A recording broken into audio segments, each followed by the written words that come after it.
My guest today is Geoff Baum, who's a journalist and educator. He's kind of a Renaissance man around Pasadena. He's a graduate of Claremont Colleges, MA in broadcast journalism from USC.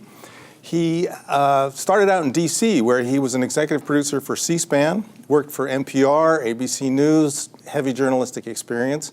Then he came out here and was at the USC Annenberg School, where he was in various functions, but he was the director of public relations there for a long time. He was also working with Jeffrey Cowan, who was the dean of Annenberg, on the Sunnylands estate, the Annenberg estate out in Palm Springs that has hosted about 8 presidents, I believe, Geoff.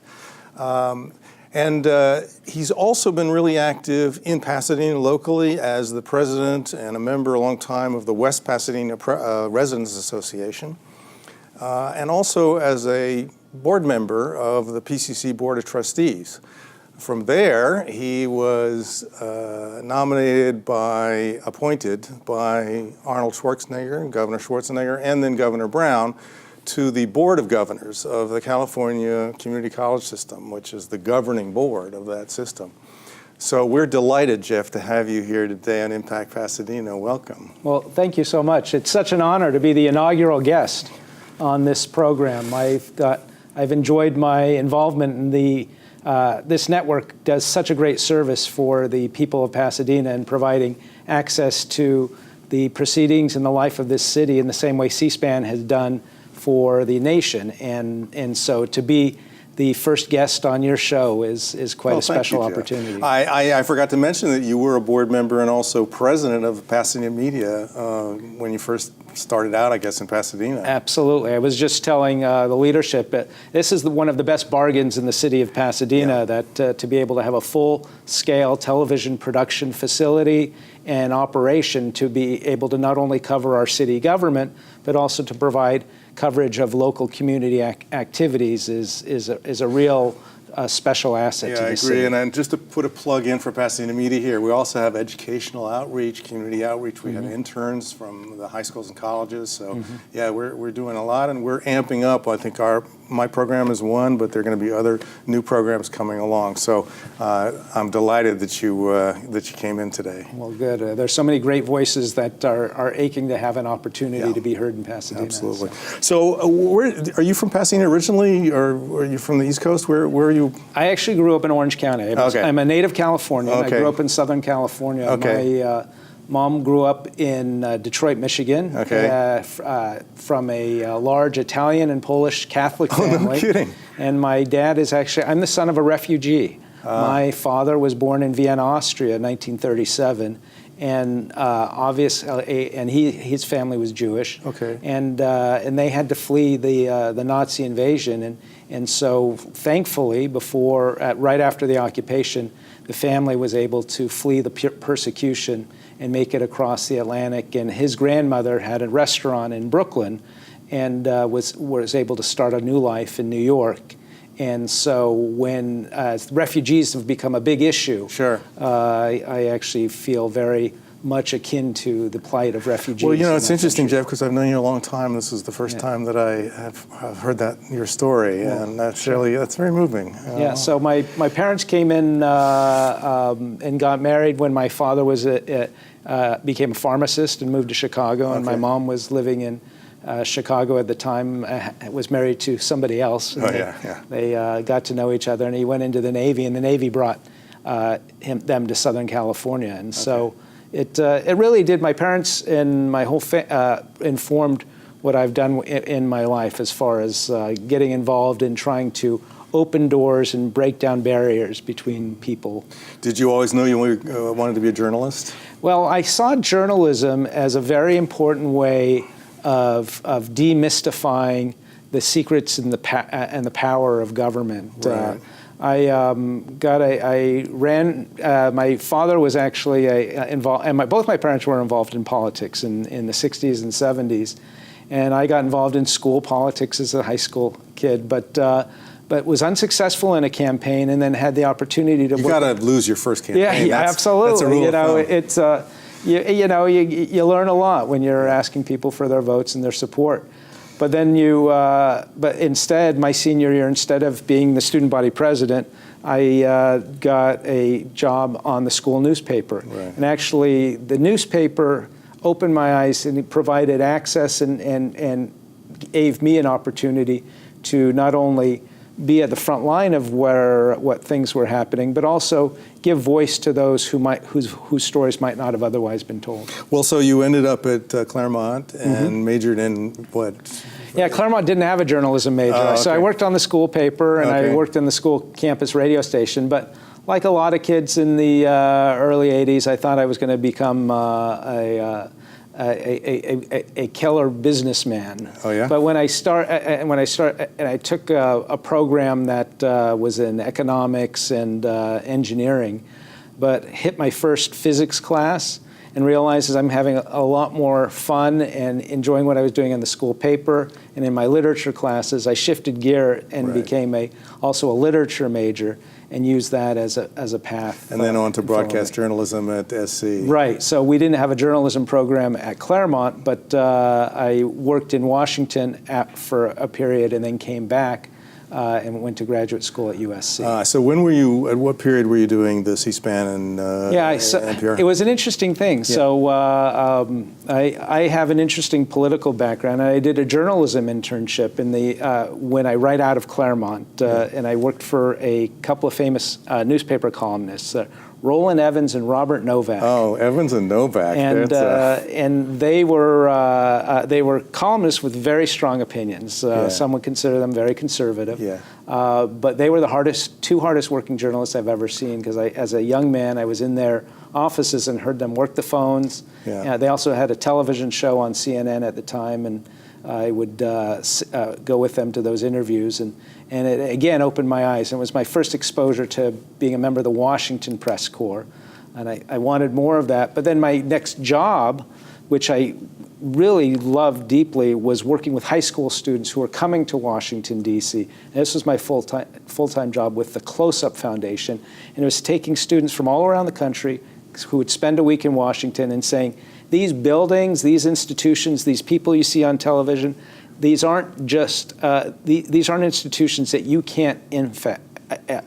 Yeah. Your voice is important, and we try to help them understand how our government worked, introduce them to their representatives, and that they could then go back and be active citizens in their own community. Right. And then I decided to come back to USC, not only to pursue my degree in journalism, but a young woman who I thought was, who I'd met as an undergraduate at Claremont, had started graduate school at USC. Who is now my wife, Lisa. And you have one daughter, I think. Yes, I do. Who is how old now? Amy is 12 years old. Oh, that's my sister's name. Yeah, I love it. So. So you're back in Southern California. Did you go right to Annenberg? Yeah, no, well, USC at the time just had a journalism school. It's one of the oldest journalism schools in the west coast of the United States, and was a distinguished program, had not only a strong print program, but a strong broadcast program. Right. And I wanted to get a graduate degree in broadcast journalism, and so went through the USC program, and fortunately was able to work while I was in graduate school for places like ABC News and other organizations. But then did you, in terms of the job at SC? And then, that's true. I went to graduate school, and then I went to work back to Washington, D.C. Oh, okay. And that's when I first went to work for C-SPAN in 1989. Uh-huh. And Which was the early days of C-SPAN. Very early. Yeah. It was less than 10 years old, and I was hired by somebody named Brian Lamb. Brian was the founder of C-SPAN, and I produced their daily programming called, it was a viewer call-in show, and brought all kinds of people. The philosophy at the time, again, was how can we use media to break down barriers between people and their government? And so one example was just showing in its entirety congressional proceedings or things like that. But the other, at the time, which was somewhat novel, was to get elected representatives, journalists, and others to sit in a situation like this and not be interviewed by an interlocutor, but letting the viewers of the nation call and hold them accountable. So it was a national viewer call-in program. And Brian innovated that, and I was the producer of that for 4 years. Wow, yeah. Well, that's a very successful and continues to be. Yes, it's now called Washington Journal, which is the show that airs every morning from 7 to 10 on the East Coast and 4 to 7 a.m. So what got you back to California? Is it your wife, basically? Yeah, that's we spent time together in graduate school, and I was in Washington, D.C. At the time we got engaged, and both of our families still are in Southern California, and so I made the choice that I would relocate and move back to California. Worked in public radio for a spell for the show Marketplace, and then went to work I left journalism and went to work to support higher education, and I worked for my alma mater, Claremont McKenna College. Okay. And then I should say that your boss, who might have been the original hiring for you, was Geoffrey Baum, who was the former director. That was at the Annenberg School. At the Annenberg School, but not at Claremont. Right. So Claremont, we were. It was a great set of small liberal arts colleges, the best I think in the world. But then it's a confusing path. But after 5 years at Claremont, my friends at C-SPAN, Brian Lamb called me back to cover the 2000 presidential election. And so I went back to Washington, D.C. in 1999, while I was serving on this board, as a matter of fact, and because the 2000 presidential election at the time we thought was the most important election in our lifetimes, which turns out to be one of the most controversial elections in our lifetime. Right. But then after that election came back, because my wife and I had been bicoastal. And then I went to work, met Jeff Well, Cowan. I was going to say Jeff Cowan was the former director of Voice of America, a distinguished guy who actually wrote some of the rules of the Democratic Convention that we now live with. So the Annenberg is an interesting place. I mean, there's several Annenberg schools around the country of journalism. It's founded by Walter Annenberg, who was a publisher of Reader's Digest, I believe, TV Guide, among others, and Philadelphia Inquirer. And I mean, I think the Annenberg has actually, and SC have actually really come up a lot in recent years, and I know you're part of that. Talk a little bit about Annenberg and what the mission is. Well, sure. Well, there are two full-fledged Annenberg schools. The first one was at the University of Pennsylvania, and then the second one was founded in 1971 at USC by Walter Annenberg. He felt that communication was as impactful a field to our time as, say, law or business was to a previous generation. He saw that the world, and even in the mission statement, he says every human or advancement or reversal could be understood through communication. But he also felt that communication could be used to serve, educate, inspire, and enhance the lives of individuals. He thought the power of television would be one that would bring the world's greatest art collections, the world's greatest drama to everybody, no matter where. Like, so a child growing up in Appalachia could kind of see the masterpieces of Impressionism and get a feel for them and appreciation. So, or that communication technology can be used to be harnessed in order to help prevent or mobilize people in the wake of natural disasters. And we've seen that vision borne out over the years, and it's so pervasive. But at the time, it was considered somewhat revolutionary. He was close with somebody named Newton Minow, who was a former chair of the Federal Communication Commission, who warned that television could also be not as productive an influence on our social fabric. Not to mention the internet and digital technology. Well, I think that all translates to where we are today. While we're talking about Annenberg, and it's a semi-local location, is Sunnylands, which was the Annenberg estate out in Palm Springs. Right. That was Annenberg himself had hosted a lot of presidents there, starting with probably Eisenhower. Eisenhower, But you were part of the project that turned Sunnylands into an international conference center. President Obama recently, last year, met with President Xi of China there, and it remains an important. Talk about Sunnylands and what you did over there. Sure. The Annenbergs divided their time between. They were based in Philadelphia. He was the publisher and editor of the Philadelphia Inquirer, and then he became an ambassador to the United Kingdom during President Nixon's administration. But he and his wife Lee always had a fondness for Southern California, and they split their time and wanted to have a full-time a home here in Southern California. They chose the Coachella Valley in the desert there. Both the openness, the architecture, the climate really suited them. So for the winters, from November until April, they would spend their time here on the West Coast, and they loved mid-century modern architecture, and they designed a house that was distinct to this region. And they built this house on 200 acres of desert land and made it and transformed it into a paradise. They called it Sunnylands. They built their own golf course, and then immediately it became a magnet for the leaders of both politics, industry, entertainment. Frank Sinatra was a neighbor and a regular guest. Bob Hope was a neighbor and a regular guest. But he was very civic-minded. They were both civic-minded. She actually also held the title of ambassador. She was in the Reagan administration, and Walter was an ambassador in the Nixon administration. And they hosted President Eisenhower and then President Nixon.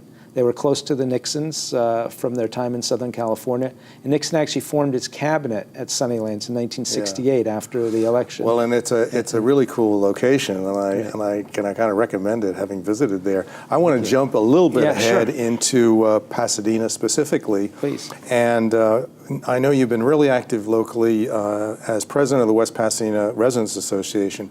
Now, what about resident associations? What are these community associations, and how do they function? What were you trying to do with West Pasadena? Sure. Well, we're celebrating our 56th year. We've had our 55th anniversary. West Pasadena Residents Association is one of those organizations that is completely grassroots. And is one of those types of organizations that define Pasadena and make it different from any other community in Southern California. It's an organization of 7,000 households, over 1,000 dues-paying members, and we produce a newsletter. We get involved in local issues. You have a website too, we have which a website, you should mention. A Facebook, WPRA.net. Okay. And it's a way for citizens to mobilize and be active and have a voice in city affairs that is sometimes in coordination with our elected government, but sometimes it's also an effective way to make sure that local government understands where the community feels about certain issues. And we've weighed into a number of issues. Traffic is one. Crime is another, education is another. But what can we do locally and collectively to make Pasadena a better place? And as you know, as we both know in politics, one person or small groups can make a big difference if they apply the right pressure points. You've had I think what you'd call a local success now with the 710 tunnel being a dead issue, I think, at this point. That's our hope. I mean, it's been a 60-year battle, and WPRA was very active in it, but I would be the last person to claim the credit for it. It just took a steady effort to get all the decision makers to understand this would be a terrible, terrible disaster for Pasadena and the entire region. Right.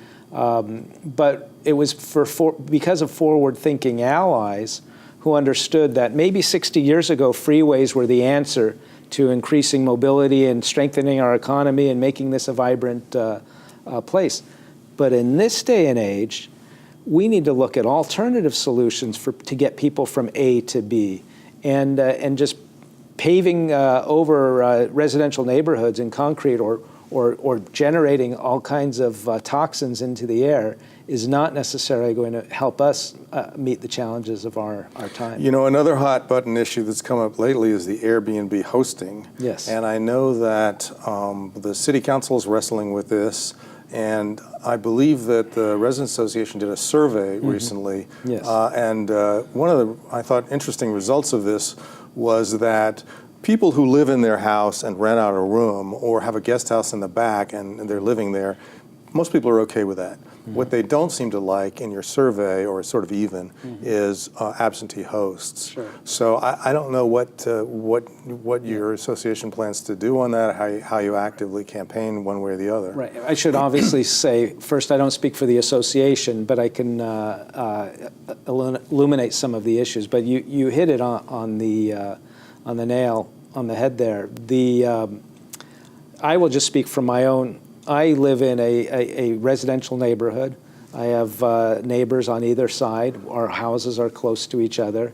I know my neighbors. My neighbors know me. We come and go. We look out for each other.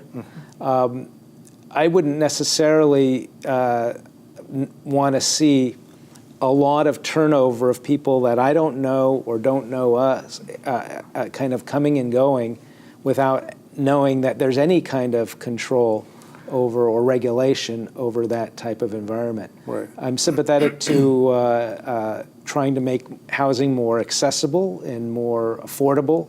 It's becoming prohibitively expensive for people to be able to live in Pasadena, especially younger families who are starting up. So it's also true, I would say, for some of our older residents that if a spouse has died, or to take on a roommate or take on a hosting can help pay the rent. Right. So there's obviously conflicting sort of issues here, stakeholders. Right. So the approach of WPRA is to take a constructive approach. How can we assess the feelings of the neighborhood? How can we diagnose the issues? And then can we come up with creative solutions that both ensure the neighborhoods and the character of our neighborhoods, but also provide owners a little bit of flexibility, because we believe in individual property rights as well. Yeah, there you go. What about the Rose Bowl? Ongoing issues around the Rose Bowl, its role in the community, its impact on the neighborhoods, particularly for your association. What are your thoughts about some of those issues? Well, in the time that I've been involved with WPRA, there has been extraordinary progress in the way the Rose Bowl is managed. It's always been managed well. I think the leadership there is strong, but the way it interacts with the community and integrates. We have an issue. We have this amazing treasure, this landmark Rose Bowl that is aging and needs tender loving care. But we're a city of 140,000 people. How are we going to have the economic base to maintain a world-class institution like the Rose Bowl? We were clearly opposed to the NFL. We didn't think that the NFL was a good partner to be in alignment with. So then the city went back and is developing the Rose Bowl as more of a performing arts venue. Well, that's what I'm wondering. I know people have said, well, we're okay with the UCLA games, but we're not okay with the late night rock concerts. Right. And how do you sort of distinguish there in terms of uses? Yeah. I'm part of a process along with other neighborhood association leaders, Nina Chomsky of the Linda Vista Association, Calvin Wells and John Dean of the East Arroyo Association, to meet regularly, because I think communication is a key aspect of that priority, and people understand. We all know on New Year's Day what's going to happen, and that your access is going to be impacted a little bit. And we all know. I think people who moved here, they've all moved here since after the Rose Bowl was built, and so there's an understanding that the Rose Bowl has to generate some kind of activity in order to be viable as a venue, and the competition is increasingly growing. So how do we manage it in a way? How do we improve mobility in and out of the Rose Bowl? How do we reduce the impacts of noise, of what the mayor calls antisocial behavior? Because I worked at USC, And I know the USC-UCLA game is a beast unto itself and has a lot of impacts, and there's a lot of excessive behavior that's not always positive. Yeah. Well, let me shift gears a bit and talk briefly about your service as a PCC trustee. I'm hoping that you'll be able to stay for a second segment here, and we'll talk about some of the broader issues in community college.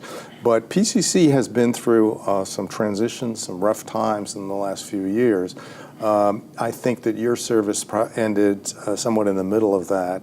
But if you want to talk a little bit about the role of PCC in the community and some of the challenges that that PCC has faced in the last few years and during your tenure. Right. Now, PCC is so core to the soul of Pasadena and also what makes this community special. I used to give a talk about how if you stand in the middle of Pasadena, within a radius of, say, 10 miles, you have several of the finest institutions of education and research in the world. You've got Caltech, you've got Art Center College of Design, you have one of the top theological seminaries in Fuller, you have the Huntington Library and Gardens. You also have the best community college, I would argue, in the nation, and that's Pasadena One City of the 10 Colleges. Best, according to the Aspen Institute. Yeah, well, and they'll say one of the 10 best. I'll say the best as far as I'm concerned. And PCC is one of those community colleges that not only prepare students for transfer to the four-year institutions, which we're a community that values education and educational attainment, but also prepares people for rewarding, successful careers that our workforce needs and our economy needs. Yeah. So. Well, this is a great segue into what's going to be our next half-hour program about the role of community colleges, both locally and also on statewide. So thank you for joining us for a first session and on Impact Pasadena, and we'll look forward to a further conversation about some of the broader issues with community college that I know you're deeply involved in. That would be great. Thank you so much. So thank Mark. you, Jeff. Sure thing. It's great to have you here. And we'll just keep talking away.